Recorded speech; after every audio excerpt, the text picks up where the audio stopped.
Hello and welcome back to another high quality production. Today here on my desk I have this user's guide. It is for an IBM ThinkPad 380 ED and various models, complete with graphics and text and everything else you could dream of. There it is. Nice. I have that. Yep. And the AC adapter. It's nice to see a genuine one instead of some sort of generic thing that's just going to fry the computer. That's there, and inside this bubble wrap and generic box we have the ThinkPad itself, which is actually in pretty good condition. Yep, it is here. There it is. It has minimal wear and tear given the age of the machine. The battery actually still holds a charge, which I was very impressed with, and it appears to be a genuine battery as well, which is, nice. So no fire risk, hopefully. But yeah, this machine, although it looks really nice on the outside, it does have, unfortunately, a bit of an issue. Well, it has two really. One of them being the hard disk may have had a head crash and has damaged a part of it, so one directory you try and open just kills it. And the second being, which you'll see here when I power the beast on, the screen doesn't have an image, but it does have a backlight. So, I checked all the usual things, cables, connections, things like that. An external screen works fine, so just after a brisk 2 months, a new LCD screen was ordered. So I figured why not have a crack, see if we can replace it, and see how much luck we get.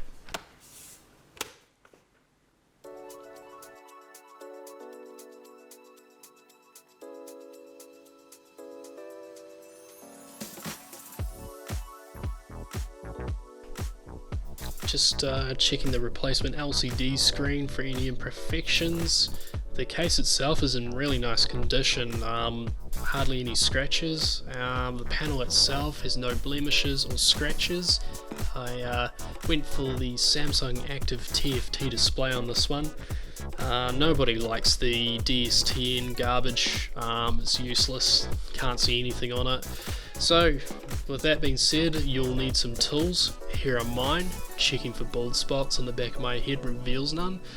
So that's great. Moving forward, it's important to make sure that your workbench is as cluttered as possible for maximum discomfort. So, with that being said, we will crack into this and pull this machine apart.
what I'm actually doing here is just checking to make sure that the LCD cable is securely fastened to the mainboard.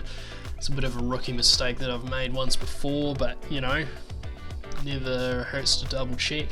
But as you'll see here, it still doesn't work. There's a brief glimmer of hope, but then it just fades out. What I suspect, or others suspect, might be happening is the contrast bias capacitors might be faulty.